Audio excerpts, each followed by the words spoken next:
Hello everyone, welcome back to my YouTube channel once again. We are back here with the lecture of financial institutions and market, जिसमें कि हमने money market start कर दिया था and money market के instruments हम कर रहे थे। कुछ इंस्ट्रूमेंट्स हो गए थे एंड बाकी के बचे हुए इंस्ट्रूमेंट्स मैं आपको फिनिश करवाने वाली हूँ। बट उससे पहले वन डिस्क्लेमर, अगर आज थोड़ा एनर्जी लेवल डाउन लगे तो please bear with it because I am not well right now. But मुझे लगा कि इंस्ट्रूमेंट एटलीस्ट मुझे फिनिश करवाने हैं, तो अगर एनर्जी लेवल थोड़ा कम हो तो प्लीज एडजस्ट विद दैट। चलिए स्टार्ट करते हैं हम फाइनेंशियल इंस्टीट्यूशन एंड मार्केट में मनी मार्केट के इंस्ट्रूमेंट। मनी मार्केट के इंस्ट्रूमेंट्स हम पढ़ रहे थे।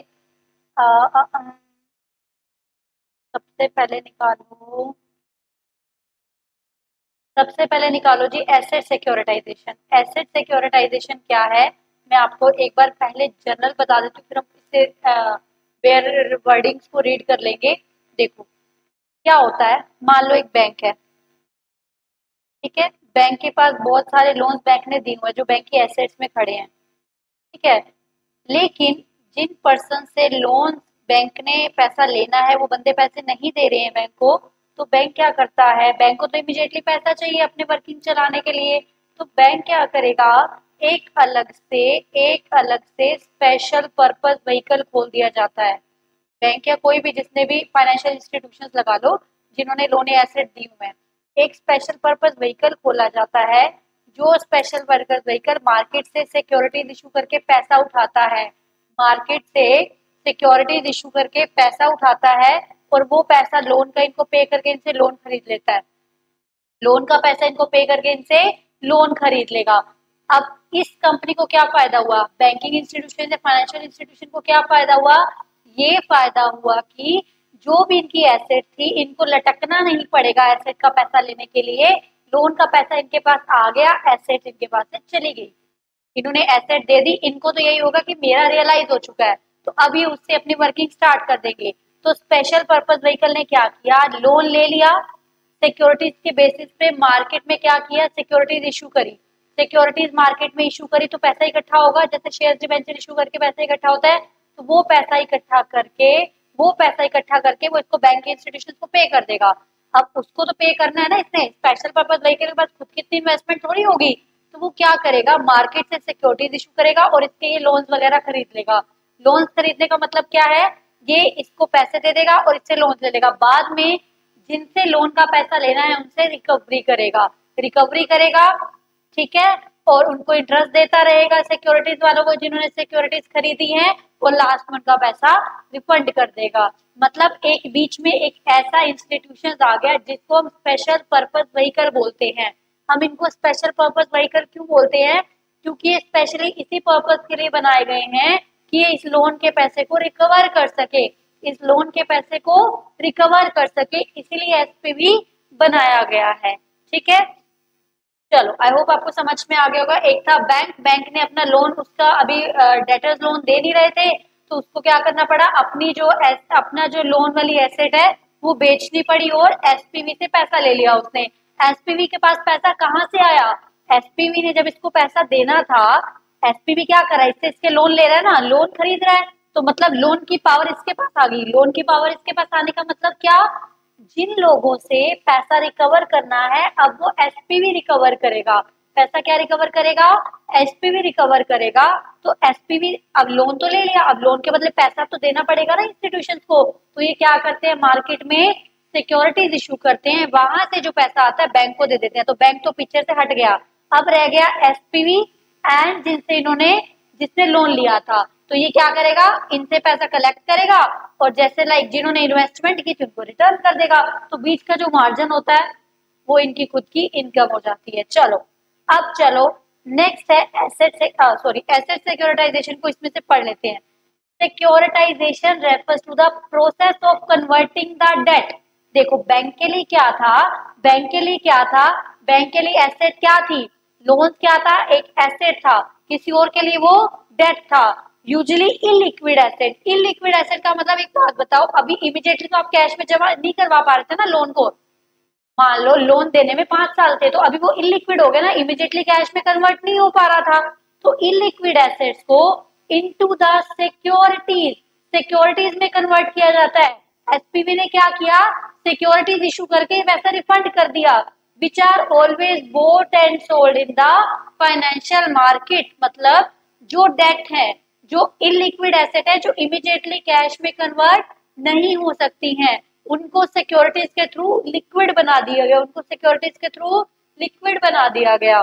देखो उसके बाद आता है इट इज अ प्रोसेस, ये एक ऐसा प्रोसेस है by which a company clubs it's different financial asset, loan advances companies को क्लब कर देती है, ठीक है, क्लब कर देती है और इनके बेसिस पे क्या करती है, सिक्योरिटीज इशू करती है।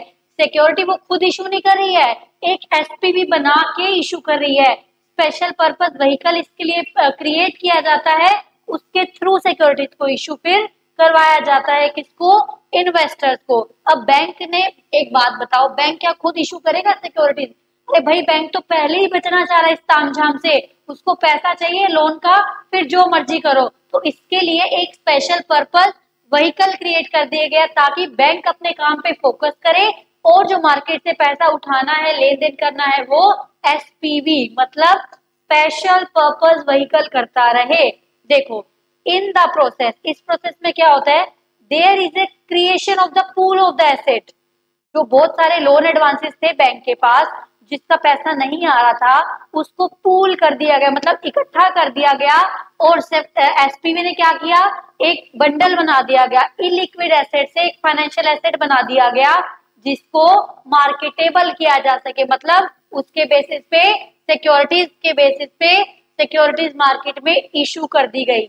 It is a process of repackaging और rebundling of illiquid asset into the marketable security. देखो क्या हुआ, ये जो लोन एंड एडवांसेस थे वो इलिक्विड थे, लोन एंड एडवांसेस क्या थे, इलिक्विड थे, तो इनको पैसे में कन्वर्ट करने के लिए इनको रीपैकेज किया गया। रीपैकेज कैसे किया गया, जब एसपीवी ने खरीदा तो एसपीवी ने इन सिक्योरिटी के बेसिस पे मार्केट में इन्वेस्टर्स को सिक्योरिटीज इशू कर दी, तो क्या हो गया, अल्टीमेटली जो इलिक्विड एसेट्स थी उनको मार्केटेबल बना दिया गया, उनको मार्केटेबल बना दिया गया। इसी को बोलते हैं एसेट सिक्योरिटाइजेशन। क्या बोलते हैं, एसेट सिक्योरिटाइजेशन। अब देखो एसेट सिक्योरिटाइजेशन के बेनिफिट क्या है, बेनिफिट किस, देखो कितनी पार्टी हुई इसमें, मोटी मोटी इसमें 3 पार्टी लगा लो। एक तो जिसका क्या गया, जिसने अपनी एसेट को एसपीवी को ट्रांसफर किया, उसको बोलते हैं ओरिजिनेटर। सारा तामझाम किसकी वजह से हो रहा है, अगर फाइनेंशियल इंस्टीट्यूशंस की एसेट में ये लोन एंड एडवांसेस ना आ रहे होते, बैंक के एडवांसेस ना आ रहे होते, तो क्या ये तामझाम क्रिएट होता, तो बैंक को जरूरत पड़ती है सब तामझाम क्रिएट करने की, नहीं। तो वो पर्सन हो गया ओरिजिनेटर, जिसकी वजह से ये किया गया है। फाइनेंशियल इंस्टीट्यूशंस को पैसा चाहिए था और उनके पास जो एसेट थी वो लिक्विड नहीं थी, वो इलिक्विड थी, जिसकी वजह से सारा तामझाम क्रिएट किया गया। फिर जो एसपीवी बनाया गया, स्पेशल पर्पस व्हीकल बनाया गया, उसने पैसा कहां से उठा के ओरिजिनेटर को पे किया, उसने पैसा इन्वेस्टर से उठा के ओरिजिनेटर को दिया, उसने पैसा इन्वेस्टर से उठा के ओरिजिनेटर को दिया। तो एक पार्टी वो हो गई ओरिजिनेटर, एक पार्टी क्या हो गई, ओरिजिनेटर हो गई। चलो देखो, अब जो पर्सन ओरिजिनेटर है, और ओरिजिनेटर मतलब मेरी एसेट थी, मुझे पैसा चाहिए था, मैंने एसपीवी क्रिएट करके पैसा ले लिया, एसेट अपनी दे दी, तो क्या हो गया, ये एक ऑफ बैलेंस शीट फाइनेंसिंग है। आपको कोई पंगे नहीं करने पड़ रहे, आपकी तरफ से एसेट गई और पैसा आ गया। अब एक बात बताओ, अगर बैंक ये सब तामझाम ना करता तो कभी तो वो रिमाइंडर देता इन्वेस्टर, उसको लोन वाले को, बोरोवर को भी, मुझे पैसा दो, नेक्स्ट डेट आ गई है, मुझे पैसा दो, तुम्हारा पैसा नहीं है। लेकिन अब क्या हुआ, उसको पैसा मिल गया सिक्योरिटाइजेशन के थ्रू, अब वो पैसा इकट्ठे करने की बजाय मेन बिजनेस पे फोकस करेगा। ये लेन देन का काम छोड़ के अब वो स्पेशलाइजेशन हो जाएगा इन द मेन बिजनेस। क्यों हो जाएगा, क्योंकि उसको पैसा मिल गया। अब पैसा इकट्ठा करने का काम किसका रह गया, स्पेशल पर्पस व्हीकल का रह गया। पैसा इकट्ठा करने का काम किसका रह गया, स्पेशल पर्पस व्हीकल का रह गया। It helps to improve the financial ratio. एक बात बताओ, आपकी ऐसे आपके पास, सॉरी, एक बात बताओ, अगर आपके पास एसेट में लोन खड़ा रहता जो कभी कन्वर्ट ही नहीं होने पे आ रहा कैश में, तो फाइनेंशियल रेशियो निकालते हो ना आप, जिसमें कैश यूज होगा, लिक्विडिटी कितनी है, लिक्विडिटी रेशियो, तो रेशियो तो लिक्विड नहीं, अच्छी लिक्विडिटी रेशियो नहीं आएगी। लोग कहेंगे भाई इसके पास अच्छी लिक्विडिटी रेशो भी नहीं है, इसको और लोन भी नहीं मिल सकता मार्केट से। तो लिक्विडिटी रेशो इंप्रूव करने के लिए क्या करेगा, ये हेल्प हो जाएगी इसके लिए, क्योंकि इसकी फाइनेंशियल रेशोज इंप्रूव हो जाएंगी। अब बोरोइंग कॉस्ट भी रिड्यूस हो जाएगी, क्योंकि इसकी फाइनेंशियल रेशो इंप्रूव हो जाएंगी तो इसको सस्ते दामों पे लोन मिल जाएंगे मार्केट से और भी ज्यादा। ठीक है, ओरिजिनेटर मतलब जिसने ये तामझाम को इजी करना चाहा। अब उसके बाद इन्वेस्टर, इन्वेस्टर के पास क्या होता है, इन्वेस्टर के पास तो बहुत सारी अपॉर्चुनिटीज होती हैं, उसको इंटरेस्ट मिलेगा। अब एक बात बताओ, रेगुलेटरी रिक्वायरमेंट, ये जो चीजें होती हैं ये रेगुलेशंस के अंदर की जाती हैं, रूल्स एंड रेगुलेशन के अंदर। ये चीजें अपने आप नहीं होती, ये रूल्स एंड रेगुलेशन के अंदर की जाती हैं। तो जो इन्वेस्टर होता है उसको पता होता है ये सब तामझाम रूल्स रेगुलेशन के अकॉर्डिंग हो रहा है, तो मेरा पैसा डूबने वाला नहीं है। उसके बाद आया diversification of the risk. Obvious सी बात है, अगर आप एक ही जगह इन्वेस्ट करोगे तो रिस्क बना रहेगा, तो बहुत सारी जगह इन्वेस्ट करोगे तो रिस्क का डाइवर्सिफिकेशन हो जाएगा। Protection against the default, investor का पैसा इसमें डिफॉल्ट नहीं हो सकता, क्योंकि लोन इकट्ठा करके एसपीवी को पैसा वापस कर देगा। अब देखो इसके बारे में कुछ करंट अफेयर्स क्या है, करंट इसके बारे में क्या चल रहा है इंडिया में। It is a popular fund raising mechanism in the developed market. ध्यान रखना, जो एसेट सिक्योरिटाइजेशन का टॉपिक है वो डेवलप्ड मार्केट में ज्यादा चलता है, ठीक है। But in developing countries like India, यहाँ पे ये धीरे धीरे प्रोग्रेस की तरफ बढ़ रहा है, प्रोग्रेस की तरफ बढ़ रहा है, प्रोग्रेस कम है इसकी। आरबीआई इसके अंदर बहुत केयरफुल है, आरबीआई ने मिनिमम लॉक इन पीरियड लगा रखा है 1 ईयर का, मतलब जो आपने इसमें इन्वेस्टमेंट कर दी तो 1 साल तक मिनिमम लॉक इन पीरियड, क्योंकि अगर इन्वेस्टमेंट ही नहीं आई तो सारा नुकसान हो जाएगा ना, सारा खेल तो इन्वेस्टमेंट और पेमेंट करने का है। तो मिनिमम लॉक इन पीरियड लगा रखा है इसमें कितने टाइम का, 1 ईयर का इसमें लॉक इन पीरियड लगाया हुआ है। चलो इसके बाद आ जाओ जी, हाँ, एक टॉपिक ये बचा हुआ है, इंटर बैंक पार्टिसिपेशन सर्टिफिकेट। देखो इसको डायरेक्ट से रीडिंग करते हैं। इंटर बैंक नाम से क्लियर हो रहा है, दो बैंक्स आपस में पार्टिसिपेट कर रहे हैं, दो बैंक आपस में पार्टिसिपेट। कभी भी पढ़ना चाहो ना तो उसके वर्ड्स के थ्रू उसको लिंक किया करो। देखो इंटर बैंक पार्टिसिपेशन सर्टिफिकेट का मतलब क्या हुआ, जब दो बैंक आपस में मिलकर पार्टिसिपेट कर रहे हैं। IBPC is a yet another short term money market। Obvious सी बात है ये शॉर्ट टर्म मनी मार्केट का इंस्ट्रूमेंट है, where by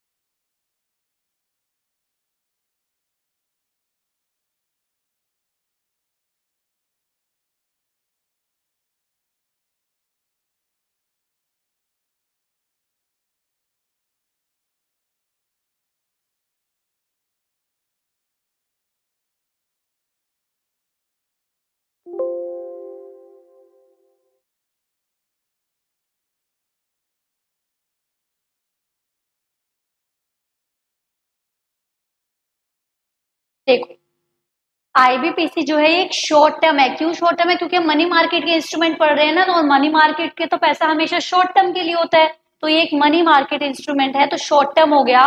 where by bank can raise the money, जहां से बैंक मनी रेज कर सकता है, and deploy the short term surplus.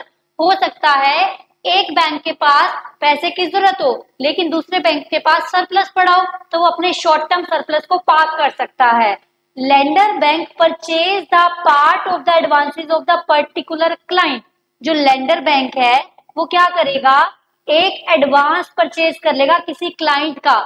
एक बैंक का दूसरा बैंक क्लाइंट हो सकता है ना, बिल्कुल। तो जो एक बैंक है जिसके पास जो लेंडर है जिसके पास सरप्लस पड़ा है, वो इसका कुछ एडवांस का हिस्सा खरीद लेगा। वो कहेगा तेरे पास मान लो से को बिजनेस डेटर्स पड़े हैं, तेरे पास अगर डेटर्स पड़े हैं तो आप मुझे अपने डेटर्स दे दो, मेरे से पैसा ले लो। उसकी एसेट ही खरीद ली आपने, आपने बोरोइंग बैंक की एडवांस ही खरीद लिए। उसने किसी को शॉर्ट टर्म लोन दिया हुआ था, आपने कहा ये शॉर्ट टर्म लोन मैं तेरा बाय कर लेता हूं, तू मुझसे पैसे ले जा। तो ए क्यों करेगा? क्योंकि उसके पास शॉर्ट टर्म मनी पड़ी हुई है। और ए ऐसा क्यों करना चाहेगा? क्योंकि ऑब्वियस सी बात है, जिसको पैसे की रिक्वायरमेंट है वो कहेगा कोई बात नहीं, मुझे पैसा चाहिए, 100-200 कम दे दो। बट तो वही ये वसूली तो पूरी करेगा उससे, बोरोवर से वसूली तो पूरी करेगा ये, तो वो जो डिफरेंस हो गया वो इसका इनकम हो जाएगी। तो इसलिए ये ऐसा करते हैं शॉर्ट टर्म पैसा कमाने के लिए। तो एक जो देखो देखो one bank can raise the money, जैसे बी हो गया, बी इससे मनी रेज कर रहा है and deploy the short term surplus. ये क्या कर रहा है, इसके पास पैसा एक्स्ट्रा, तो इसको पैसा दे रहा है। पैसा दे के इसके बदले में लिया क्या उसने? इसने इसके एडवांसेस खरीद लिए। भाई जिसको तुमने लोन दिया था वो मुझे बेच दो, मैं उससे पैसा रिकवर कर लूंगा, तो एडवांसेस खरीद लिए। Borrowing bank passes sale on the loan, ये अपना लोन इसको पास कर देता है and credit that in its books, इसकी बुक से हटा देता है। मतलब इसका लेना देना खत्म हो गया। अब दो बैंक, अब बैंक ए कलेक्ट करेगा। तो जब दो बैंक आपस में एक दूसरे के एडवांसेस का लेन देन कर रहे हैं तो उसको बोलेंगे इंटर बैंक पार्टिसिपेशन। तो जब वो इसके बदले इसको सर्टिफिकेट इशू करेगा वो हो जाएगा इंटर बैंक पार्टिसिपेशन सर्टिफिकेट। ये रिस्क शेयरिंग भी होती है, विदाउट रिस्क शेयरिंग भी होता है। मतलब रिस्क शेयरिंग का मतलब क्या होता है, अगर उसने डिफॉल्ट किया तो वो रिस्क सारा का सारा या तो एक पार्टी उठाएगी या दो पार्टी उठाएंगी। तो मतलब रिस्क शेयरिंग भी हो सकती है कि दोनों पार्टी रिस्क शेयर करेंगी या फिर वो रिस्क शेयर नहीं किया जाएगा। ये डिपेंड करेगा इनकी आपस की डीलिंग पे, ये डिपेंड करेगा इनकी आपस की डीलिंग पे। चलो उसके बाद देखो, this instrument is restricted only to the scheduled commercial bank. एक बात बताओ, आपको क्या इसमें डाउट है? जब नाम ही लिखा हुआ है इंटर बैंक, तो बैंक्स के अलावा कोई और पार्टीज कैसे आएंगी? तो this instrument is restricted only to the scheduled commercial banks. IBPCs are non transferable, इनको ट्रांसफर आप नहीं कर सकते। बैंक ये नहीं कर सकता मार्केट में इसको बेच दूं फिर आगे कोई और पर्सन कलेक्ट करेगा, नहीं, ये बैंक टू बैंक डीलिंग है तो ये उसको बेच नहीं सकते हैं। उसके बाद है interest rate are determined by issuing the banks and participation bank. देखो जो बैंक रेट, जो रेट डिसाइड होगा कि कितने रेट पे आप उसको इनकम चाहिए। ए क्या करेगा, मान लो 1000 रुपए का लोन है, ए क्या 1000 रुपए पे कर देगा? अभी को नहीं, वो कहेगा मुझे अपनी इनकम भी कमानी है इसमें। तो वो किस रेट से इनकम कमाएगा तो वो उनके बीच में डिपेंड करेगा। IBPC can not be redeemed before the due date, due date से पहले उनको रिडीम किया जा नहीं सकता। अगर 5 साल तक का लोन, मान लो 30 दिन का लोन है तो वो 30 दिन से पहले रिडीम नहीं होगा। तो ये जो सर्टिफिकेट्स हैं ये भी रिडीम नहीं हो सकते हैं। चलो उसके बाद एक टॉपिक पढ़ते हैं और limitations of Indian money market. आपको पता है मनी मार्केट क्या होती है? शॉर्ट टर्म पैसा जनरेट करने की मार्केट। इंडिया की जो मनी मार्केट है उसकी क्या लिमिटेशंस है? इंडिया की जो मनी मार्केट है उसकी क्या लिमिटेशंस है? देखो सबसे पहली बात, predominance of the unorganised sector. एक बात बताओ, आपके पास ऑप्शन हो कि आपको 4 दिन के लिए पैसा चाहिए, आप इतनी सारी फॉर्मेलिटी पूरा करके पैसा लेना चाहोगे या आप अपने किसी फ्रेंड से उधार मांग लोगे, भाई 4 दिन बाद में पैसा वापस करने वाली हूँ तुम्हें?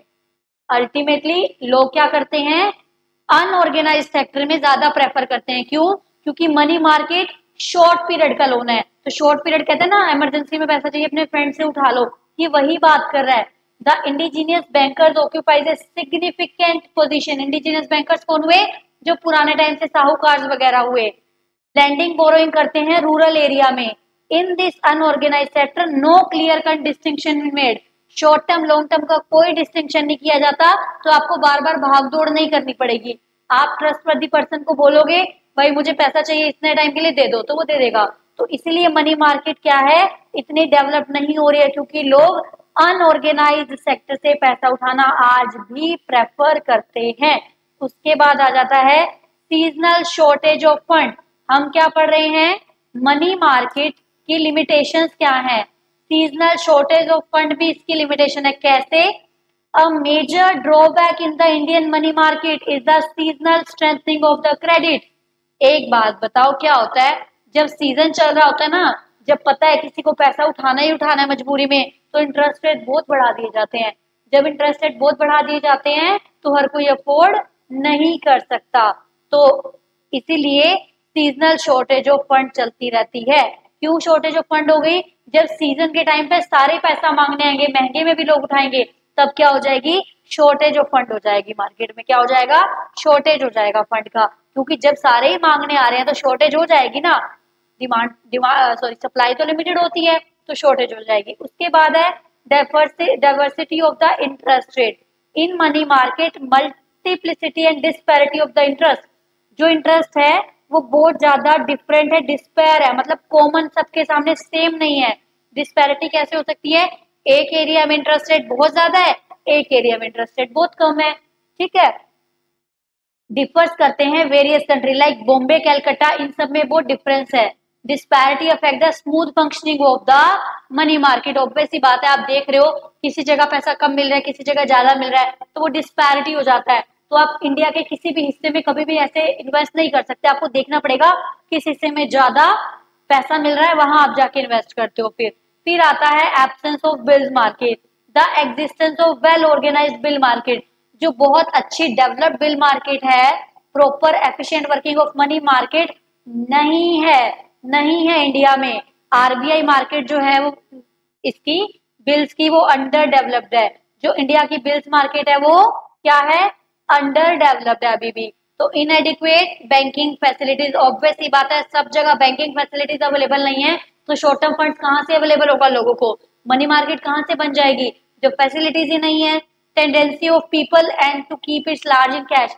लोगों का मेन मकसद क्या होता है, पैसों को कैश में रखना। थोड़े भी टाइम के लिए लोग कहेंगे क्या इन्वेस्ट करना मनी मार्केट में, अपने पास पैसा रखो, इमरजेंसी आ सकती है। तो वो मेंटेलिटी कैश में रखने की ज्यादा बनी हुई है रादर देन इन्वेस्ट करने की। तो ये कुछ है वीकनेसेस, ये आपको पॉइंट्स देखो लर्न ही करने पड़ेंगे, ऐसा कुछ था नहीं इसमें, बट मैंने आपको एक बार करवा दिया है रीड आउट, जिसमें जो समझाने का था वो मैंने को समझा दिया है। अभी मिलते हैं नेक्स्ट लेक्चर में, इसको प्लीज रिवाइज कर लीजिएगा एक आधे दिन तक। व्हेनेवर आई फील गुड तो मैं रेगुलर कर दूंगी, अभी आई एम नॉट फीलिंग वेल, अभी भी मुझे ईज नहीं हो रहा रिकॉर्ड करने में, तो इसको अच्छे से कर लेना।